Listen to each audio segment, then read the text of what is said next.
বিদেশ থেকে আগত অতিথিবৃন্দ, আওয়ামী লীগের কর্মী ভাইয়েরা, আপনারা আমার আন্তরিক অভিনন্দন গ্রহণ করুন। স্বাধীনতা সংগ্রামের পরে এইবারই প্রথম নির্বাচিত কাউন্সিলের সদস্যরা আপনারা সম্মেলনে যোগদান করেছেন।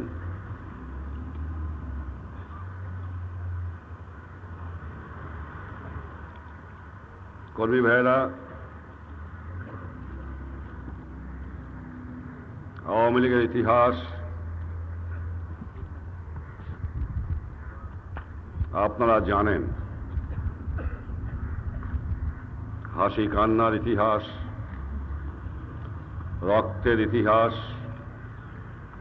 অত্যাচারের ইতিহাস, সংগ্রামের ইতিহাস, জয়ের ইতিহাস।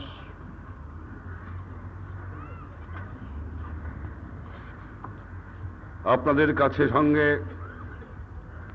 বাংলার মাঠে প্রান্তরে গ্রামে গ্রামে আমি কাজ করেছি। এই প্রতিষ্ঠানের জন্ম থেকে এ পর্যন্ত আপনাদের প্রতিষ্ঠানের প্রথম আমি যোগদান করি যোগ্য সম্পাদক হিসাবে। 53 সাল থেকে 65 সাল পর্যন্ত সাধারণ সম্পাদক, 67 সাল থেকে এ পর্যন্ত আমি আছি সভাপতি। শাসনতন্ত্রের আইন অনুযায়ী প্রধানমন্ত্রী হলে বা মন্ত্রী হলে সভাপতি, সম্পাদক বা অফিস বের হওয়া চলে না। গতবার আপনারা আমাকে কিছুদিনের জন্য কাউন্সিলের সদস্যরা চাপিয়ে দিয়েছিলেন আপনাদের সভাপতি হিসাবে কাজ করার জন্য।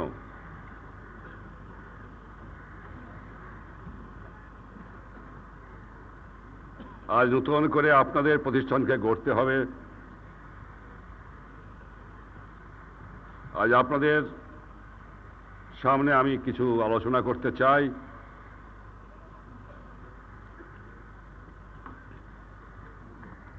আপনাদের অনেকেরই মনে আছে, আপনারা জানেন যে কিভাবে আওয়ামী লীগের জন্ম হয়। আমরা বাংলাদেশের মানুষ যুগ যুগ ধরে পরাধীনতার শৃঙ্খলে আবদ্ধ ছিলাম। 200 বছর ইংরেজ এই দেশকে শাসন করে। 200 বছর পরে এক ফাঁকি স্বাধীনতা আমাদের উপর চাপিয়ে দেওয়া হয় 1947 সালে। আপনাদের সব জানা আছে, সে যুগে যদিও 47 সালে বাংলাদেশের জনগণ আমরা সংখ্যাগুরু ছিলাম, কিন্তু বাংলার জনগণকে শোষণ করার জন্য সংখ্যালঘু সামরিক শক্তি দ্বারা পরিচালিত পাকিস্তানের শোষক গোষ্ঠী 1947 সালে নূতন করে বাংলাকে পরাধীন করে। 25 বছরের শাসন, 25 বছরের শোষণ আপনাদের জানা আছে, কারণ অনেক রক্ত দিয়ে আপনাদের সংগ্রাম করতে হয়েছে। বাংলাদেশ পশ্চিম পাকিস্তানের কলোনিতে পরিণত হয়। বাংলাদেশের মানুষকে শোষণ করে পশ্চিম পাকিস্তানি শাসক গোষ্ঠী গড়ে ওঠে তাদের দেশকে। বাংলার মানুষ চুপ করে থাকে না। আপনাদের অনেক ইতিহাস জানা আছে, কারণ অনেক আন্দোলনের মধ্যে থেকে আপনাদের জন্ম, অনেক সংগ্রামের মধ্যে দিয়ে আপনাদের জন্ম। আপনাদের বারবার মোকাবেলা করতে হয়েছে শোষক শ্রেণীকে। আপনাদের বারবার মোকাবেলা করতে হয়েছে বাংলাদেশের একদল মীর জাফরকে। 25 বছর পাকিস্তানিরা বাংলাকে শোষণ করতে পারত না। বাংলাদেশের একদল লোক তাদের সঙ্গে হাত না মিলাত। যতবার সংগ্রামে আমরা এগিয়ে গিয়েছি, এই বাংলার মাটিতে একদল লোক সেই শোষকদের হাতে হিসাবে আমাদের উপর আক্রমণ চালিয়েছে। বারবার আমরা এদের মোকাবেলা করেছি, বারবার আমরা মার খেয়েছি, চরম আঘাত এনেছি শেষে, যে আঘাতে বাংলাদেশ আজ স্বাধীন সার্বভৌম রাষ্ট্র। সহকর্মী ভাইয়েরা, বোনেরা, 1947 সালে পূর্বে যারা আমরা স্বাধীনতা সংগ্রামে যোগদান করেছিলাম, আমাদের স্বপ্ন ছিল, আমরা ভেবেছিলাম আমরা স্বাধীন হয়েছি। কিন্তু আমরা 47 সালে বুঝতে পেরেছিলাম যে আমরা নতুন করে পরাধীনতা শৃঙ্খলা আবদ্ধ হয়েছি, এর বিরুদ্ধে আমাদের সংগ্রাম করতে হবে। জনগণ তখন বুঝতে পারে নাই শোষক গোষ্ঠীর নায়করা এখানে শক্তিশালী সরকার গঠন করে, পশ্চিম পাকিস্তানের সামরিক বাহিনীরা ব্যবহার করে, কিছু সংখ্যক দেশপ্রেমিক লোক নিয়ে তাদের মধ্যে রুখে দাঁড়াবার চেষ্টা করি। 1947 সালে আমার মনে আছে অক্টোবর মাসে প্রথম আমরা ডেমোক্রেটিক ইউথ লীগ নামে একটা প্রতিষ্ঠান গড়ে তুলি, এর বিরুদ্ধে মোকাবেলা করতে হবে। কিন্তু আমরা বেদিন করতে পারলাম না, কারণ অনেক সময় থিওরিতে গন্ডগোল হয়ে যায়। থিওরি খুব ভালো, কাগজ কলমে লেখা থিওরি অনেক মূল্যবান, পড়ে শান্তি পাওয়া যায়, কিন্তু প্র্যাকটিক্যাল কাজের সঙ্গে তার মিল না থাকলে থিওরি কাগজ কলমে পড়ে থাকে, কাজে পরিণত হয় না। তখনকার দিনে একদল লোক তারা মনে করলো, তখনকার দিনে ভারতবর্ষে কমিউনিস্ট পার্টির নেতা ছিলেন রণদীপ, তিনি পিসি যোশীকে তাড়িয়ে দিয়ে কমিউনিস্ট পার্টির সাধারণ সম্পাদক হন। তিনি তখন বললেন এখনই অস্ত্রে মোকাবেলা করা দরকার, পণ্ডিত জওহরলাল নেহরুর সরকারকে উৎখাত করতে হবে। তারা এদিক ওদিক আঘাত করলেন। আমাদের এখানেও কিছু সংখ্যক কর্মী বুঝতে না পেরে সেই পন্থা অবলম্বন করতে গেলেন, আমাদের সঙ্গে অমিল হলো। আমরা বললাম দেশের মানুষকে না করে, দেশের মানুষকে মোবিলাইজ না করে, পরিষ্কার আদর্শ না দিয়ে চলা যায় না। তারা বুঝতে পারলেন না, ডেমোক্রেটিক ইউথ লীগ ভেঙে গেল। 1948 সাল শোষক গোষ্ঠীর যখন শোষণ করতে চায়, সাম্রাজ্যবাদ শক্তি যখন শোষণ করতে চায়, তখন তারা আঘাত করে শিক্ষা সংস্কৃতির উপরে, ভাষার উপরে। কারণ তাকে দমন করতে না পারলে শোষণ করা সোজা হয়ে ওঠে না। 1948 4 জানুয়ারি তারিখে ছাত্রলীগের জন্ম হয়। 11 মার্চ তারিখে ছাত্রলীগের নেতৃত্বে আমরা আন্দোলন শুরু করি, কারণ বাংলা ভাষার উপর আঘাত করা হলো। সংখ্যাগুরু লোকের ভাষার উপরে আঘাত করে আমাদের উপর উর্দু চাপিয়ে দেওয়ার চেষ্টা করা হলো। তখন কোনো রাজনৈতিক প্রতিষ্ঠান এদেশে ছিল না, একমাত্র প্রতিষ্ঠান ছিল মুসলিম লীগ। তারা ছিলেন, জিন্না সাহেব তখন বেঁচে আছেন এবং তার দলবলেরা বাংলাতে শাসন চালাচ্ছিলেন।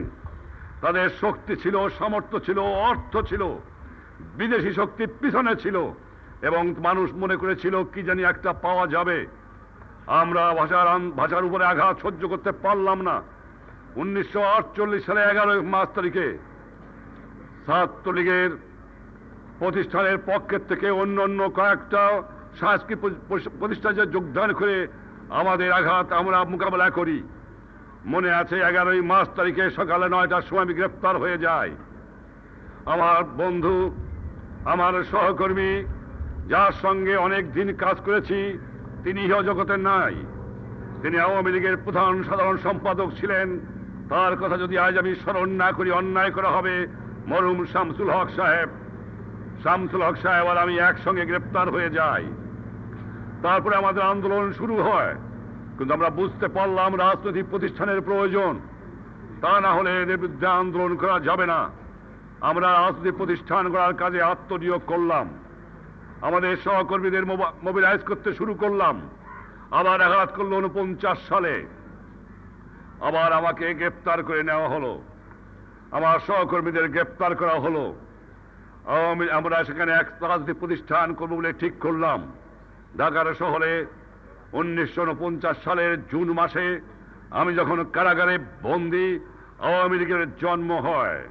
আমার এই জেলখানায় তারা যোগ্য সম্পাদক আমাকে নির্বাচিত করেন।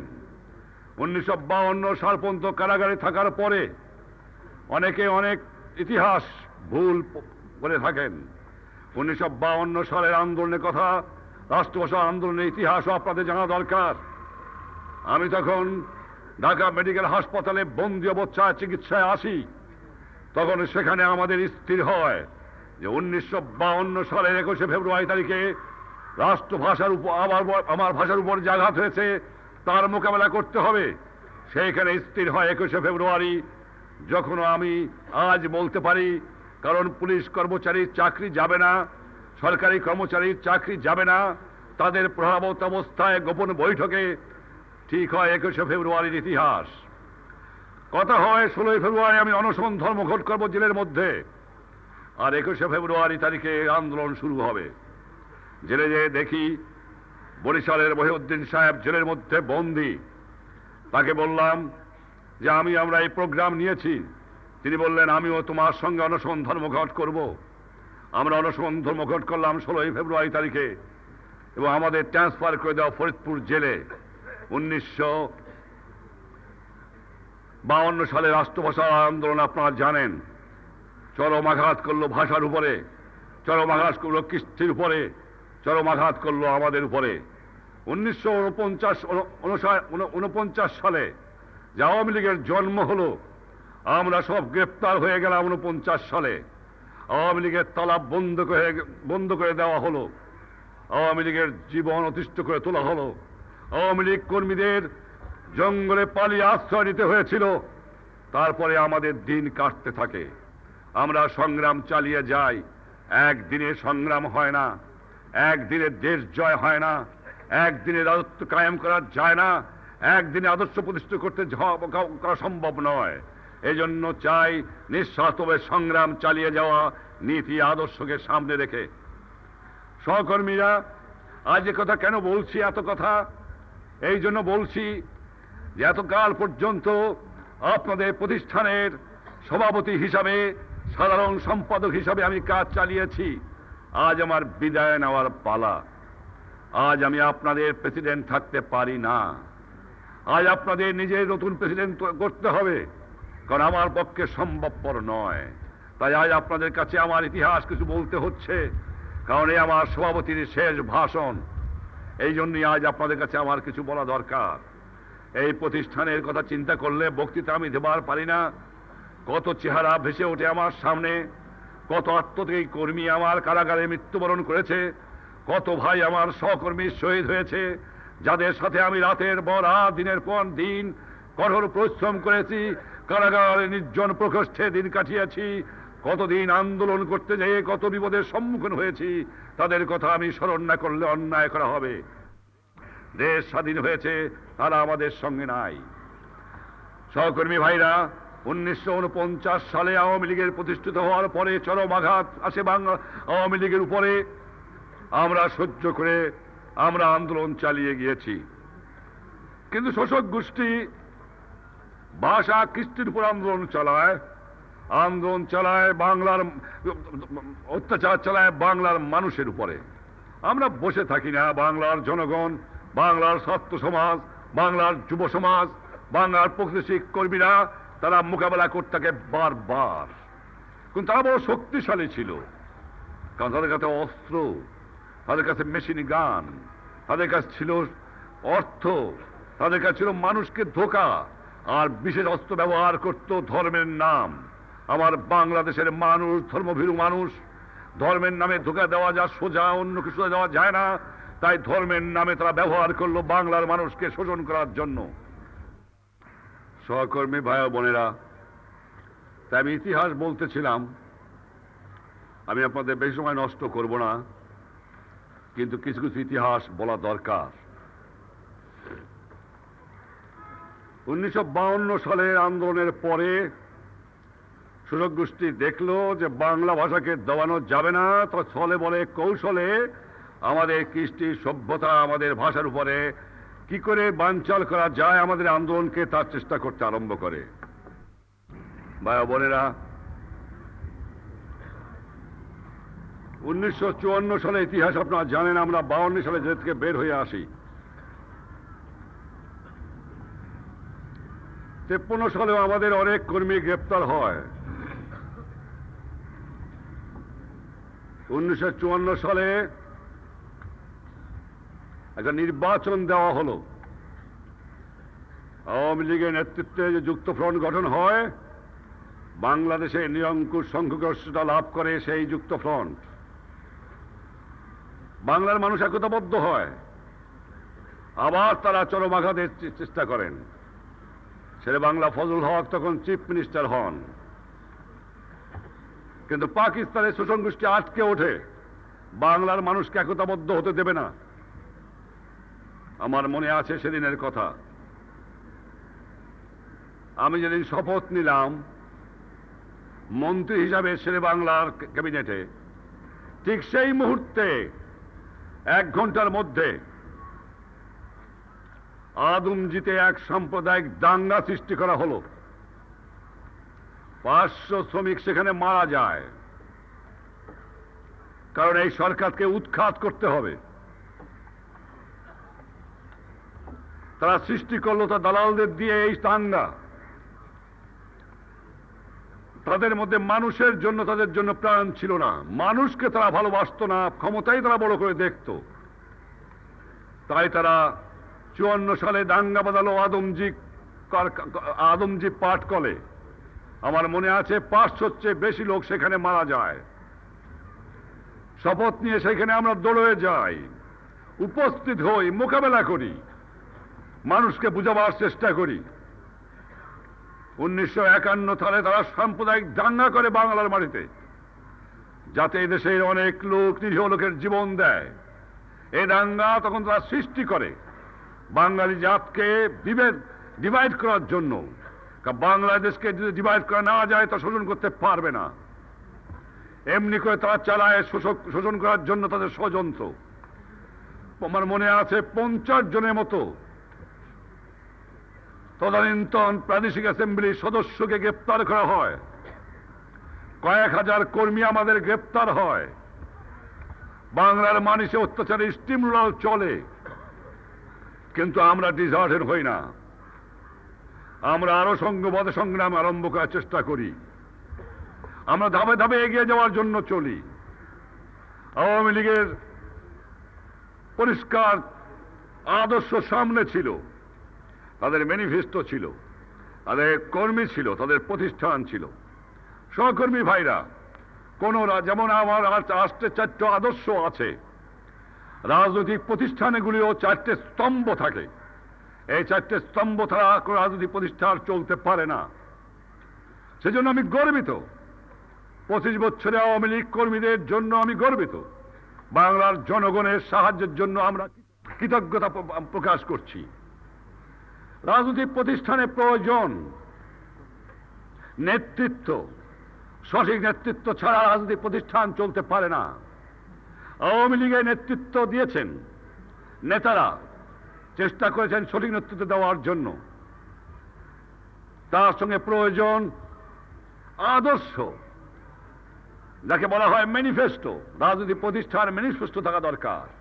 উদ্দেশ্য কি, আদর্শ কি, এটা থাকা প্রয়োজন। নেতৃত্ব, আদর্শ। তারপরে প্রয়োজন নিঃস্বার্থ কর্মী। নিঃস্বার্থ কর্মী ছাড়া কোনো প্রতিষ্ঠান বড় হতে পারে না, কোনো সংগ্রাম সাকসেসফুল হতে পারে না। তারপরে প্রয়োজন সংগঠন। সংগঠন ছাড়া রাজনৈতিক প্রতিষ্ঠানের কোনো কাজ সাকসেসফুল হওয়ার মতো হতে পারে না। সেজন্য রাজনৈতিক প্রতিষ্ঠানের 4টা জিনিসের প্রয়োজন ছিল, থাকে। থাকে নেতৃত্ব, থাকে ম্যানিফেস্টো আদর্শ, থাকে সংগঠন, থাকে নিঃস্বার্থ কর্মী। আমি সুখের সঙ্গে বলতে পারি যে আওয়ামী লীগের 1949 সাল থেকে আজ পর্যন্ত তাদের পরিষ্কার আদর্শ ছিল, তাদের সংগঠন ছিল, তাদের নিঃস্বার্থ কর্মী ছিল, তাদের নেতৃত্ব ছিল। এইটাকে সামঞ্জস্য রেখে সংগ্রামে এগিয়ে যেয়ে আওয়ামী লীগ ইতিহাস সৃষ্টি করতে পেরেছে। 1954 সালের পর অনেক ইতিহাস কেটে যায়। আমরা পরিষ্কার তখন আস্তে আস্তে শুরু করেছিলাম। আমার সুখের বিষয় যে 1950 সালে আওয়ামী লীগ অসাম্প্রদায়িক প্রতিষ্ঠানে পরিণত হয়, তখন পূর্ণ স্বায়ত্তশাসনের আন্দোলন শুরু হয়।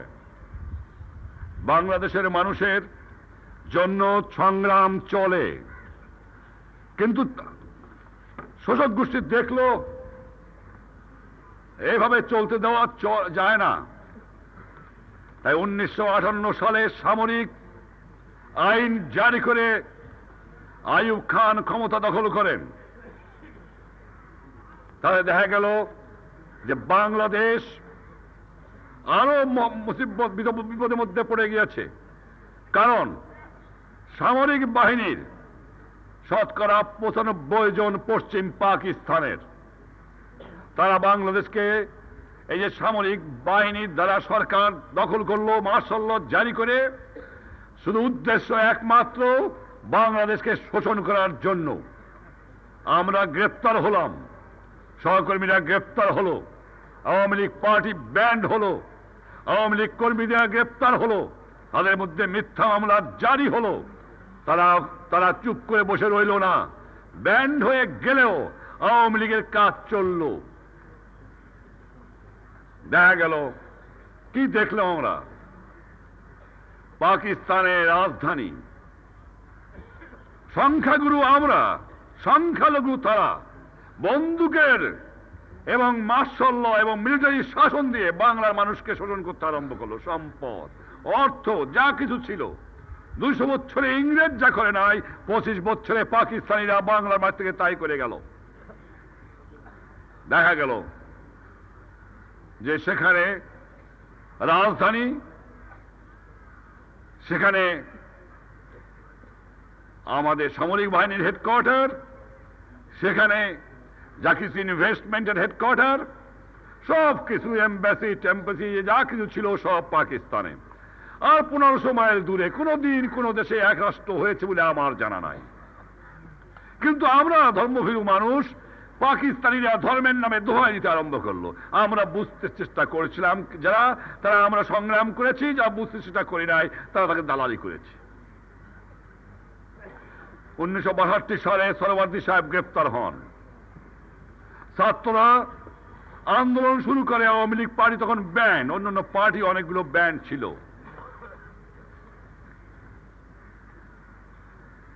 আমরা চেষ্টা করলাম যে থেকে বের হওয়ার পরে কি করে প্রতিষ্ঠানকে বাঁচিয়ে রাখা যায় এবং সংগ্রাম চালিয়ে যাওয়া যায়। আমরা আওয়ামী লীগকে বাঁচিয়ে রাখলাম। আওয়ামী লীগ কর্মীরা যে সেখানে ছিল, নীতি পরিবর্তন না করে, আদর্শ পরিবর্তন না করে, বিপদের সম্মুখীন হয়ে তারা তাদের কাজ চালিয়ে যেতে লাগলো। আমরা দেখলাম এদের সঙ্গে কতদিন চলবে, হয় না। যেখানে আদর্শের মিল নাই, যেখানে মতের মিল নাই, যেখানে ভাষার মিল নাই, যেখানে চিন্তার মিল নাই, সেটা এক রাষ্ট্র হিসাবে বাঁচতে পারেন না। আজ কোথায় পাকিস্তান, কোথায় বাংলাদেশ, 1500 মাইল ভিতরে,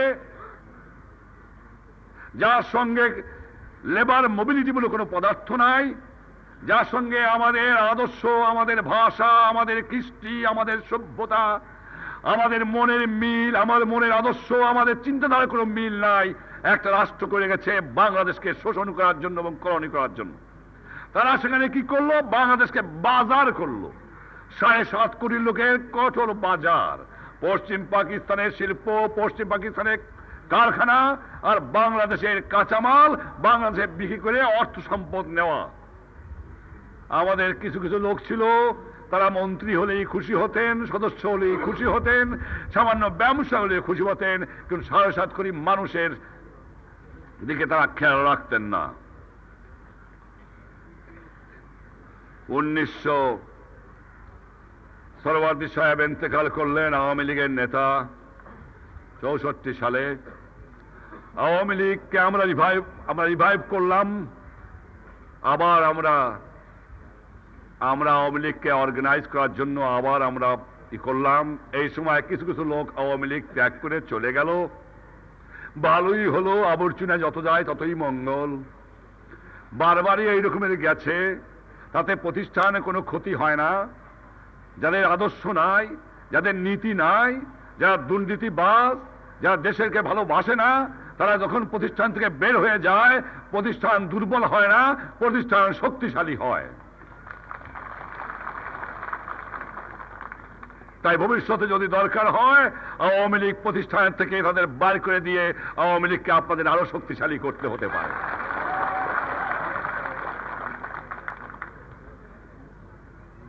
ভাইরা বোনেরা, পরিষ্কার পথে যাওয়া স্থির সিদ্ধান্ত নিলাম আমরা আমাদের সহকর্মীদের নিয়ে। তারপরে অনেক ভাঙাগড়া হলো। 1967 সালে আমার দেশবাসী চায় পরিষ্কার রাস্তা কোথায়, বাঙালিরা চায় কি, তাদের সামনে কি আছে। জানতাম তখন ডিফেন্স অফ পাকিস্তান রুলস নামে একটা পদার্থ ছিল, ফান্ডামেন্টাল রাইট ছিল না। আইবি শাসন তখন চলছে বাংলার মাটিতে, অত্যাচারের স্টিম চলেছে বাংলার মাটিতে। আমাদের চোখের সামনে আমি আমার সহকর্মীদের নিয়ে বসলাম, পরিষ্কার কোন পন্থা দিতে হবে। বাংলার মানুষকে আর আমরা